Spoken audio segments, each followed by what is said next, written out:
नमस्कार, मैं कौशल कुमार कमल UGC net की तैयारी करने वाले छात्रों के लिए एक बड़ी खबर लेकर आया हूँ। बुधवार यानी 19 जून का दिन 9,08,580 छात्रों के लिए चौंकाने वाला रहा। ये वो छात्र थे जिन्होंने junior research fellowship, assistant professor और पीएचडी के लिए यूजीसी नेट का पेपर दिया था। एक दिन पहले ही यानी 18 जून 2024 को यूजीसी नेट जेआरएफ के लिए देश भर में परीक्षाएं आयोजित की गई थी। इस बार खास ये था कि ऑनलाइन की जगह ऑफलाइन परीक्षा ली गई थी, यानी पेन और पेपर मोड में छात्रों ने नेट की परीक्षा दी थी। लेकिन परीक्षा के ठीक एक दिन बाद जब छात्र परीक्षा में आए प्रश्नों को लेकर सही गलत होने का कैलकुलेशन कर रहे थे, तभी केंद्रीय शिक्षा मंत्रालय ने ब्रेकिंग न्यूज दे दी। घोषणा की गई कि एक दिन पहले हुई नेट की परीक्षा रद्द की जाती है। शिक्षा मंत्रालय ने कहा कि गृह मंत्रालय के Indian cyber crime coordination centre से परीक्षा के बारे में कुछ ऐसे इनपुट मिले हैं जिससे ऐसा लगता है कि परीक्षा में गड़बड़ी हुई है। शिक्षा मंत्रालय ने कहा कि परीक्षा रद्द करते हुए इसकी जांच सीबीआई को सौंप दी गई है। अब खबर यह है कि सीबीआई ने एफआईआर दर्ज कर ली है। टीवी चैनलों पर खबर ब्रेक होते ही छात्रों में खलबली मच गई। सब ये जानना चाह रहे थे कि आखिर ऐसा क्यों हुआ। हालांकि शिक्षा मंत्रालय ने बहुत ज्यादा जानकारी नहीं दी थी, लेकिन छात्रों को ये बात समझते देर नहीं लगी कि नीट की परीक्षा में धांधली का मुद्दा सुप्रीम कोर्ट तक पहुंचा हुआ है, तो हो सकता है कि नेट की परीक्षा में भी शायद ऐसा ही कुछ हुआ हो। हालांकि योग विषय से परीक्षा देने वाले कई छात्र इसे एक अवसर के तौर पर देख रहे हैं।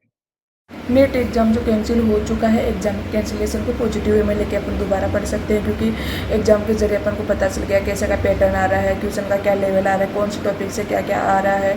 तो उसके अकॉर्डिंग जो पहले अपन ने गलतियाँ करी है उनको सुधार सकते हैं। कॉपी भरने में, क्वेश्चन वगैरह में जो भी अपन ने गलतियाँ करी है तो उनको सुधारने का मौका मिल रहा है अभी दोबारा। तो आराम से इसको पॉजिटिव वे में लेके अच्छे से पढ़ाई करें दोबारा।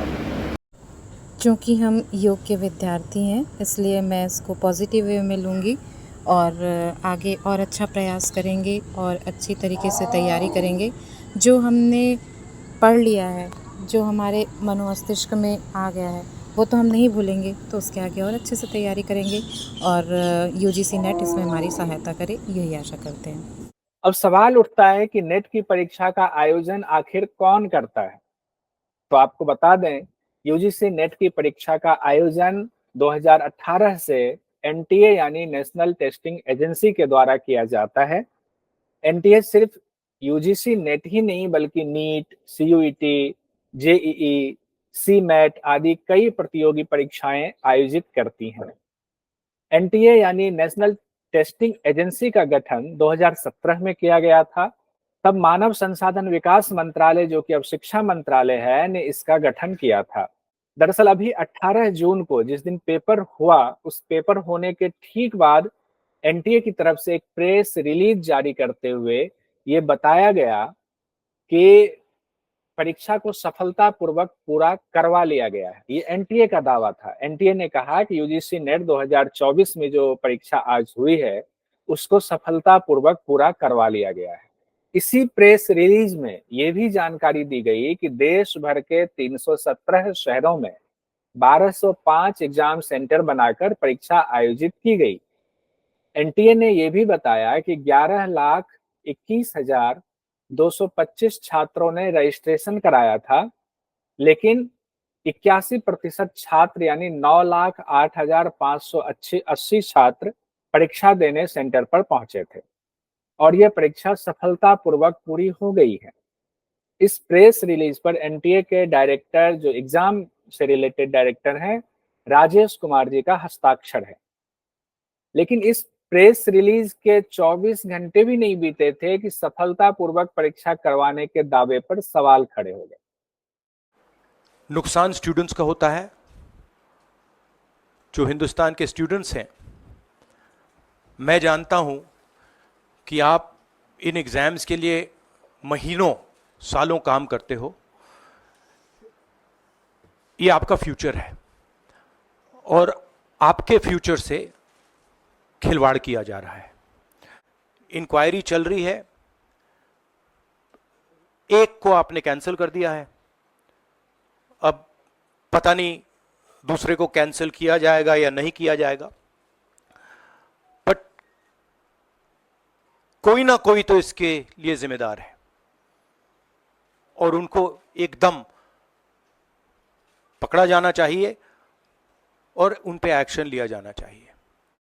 वहीं केंद्रीय शिक्षा मंत्री धर्मेंद्र प्रधान ने एनटीए के साथ मीटिंग करके ये कहा कि एनटीए में सुधार के लिए हाई लेवल कमेटी का गठन किया जाएगा। सरकार एक हाई लेवल कमेटी गठन करने जा रही है, जो इस बार प्रकरण में एनटीए के संबंध में, मैंने पहले भी कहा है, एनटीए के संबंध में कई विषय सामने लाए हैं। एनटीए की स्ट्रक्चर, एनटीए की फंक्शनिंग, एग्जामिनेशन प्रोसेस, ट्रांसपेरेंसी और डाटा सिक्योरिटी प्रोटोकॉल को और इंप्रूव करने के लिए उस उच्च स्तरीय कमेटी से रिकमेंडेशन अपेक्षित रहेगी। हम जीरो एरर की परीक्षा के लिए प्रतिबद्ध है। इस तरह की खबरों पर लोकतंत्र के पहरेदार सजग बने हुए हैं, लेकिन एक शिक्षक होने के नाते मेरा छात्रों से अनुरोध है कि वे भी सजग हो जाएं। जो नुकसान होना था वो हो चुका है, लेकिन अभी भी इस आपदा को अवसर में बदलने का मौका है आपके पास। जिनका पेपर खराब हुआ था वो अपनी तैयारी फिर से शुरू कर दें। जिनका अच्छा हुआ था उनके पास भी रिवीजन का मौका है, वो और अच्छा कर सकते हैं। गुरु परंपरा योग संस्थान, जो कि योग विषय में यूजीसी नेट जेआरएफ की तैयारी करवाता है, आपकी तैयारी को और बेहतर करने की भूमिका निभाएगा। शिक्षा मंत्री की एनटीए के अधिकारियों के साथ मीटिंग हुई है, जिसके बाद मंत्रालय की तरफ से ये कहा गया है कि जल्द ही फिर से यूजीसी नेट की परीक्षा आयोजित कराई जाएंगी। इसलिए परेशान हुए बिना परीक्षा की तैयारी फिर से शुरू कर दें। कभी भी आपके सामने डेट आ सकती है। यह खबर दिखाना छात्रों के प्रति मेरी जिम्मेदारी थी। आगे भी आपसे जुड़ी खबर हम आपको देते रहेंगे, जानकारी देते रहेंगे। धन्यवाद।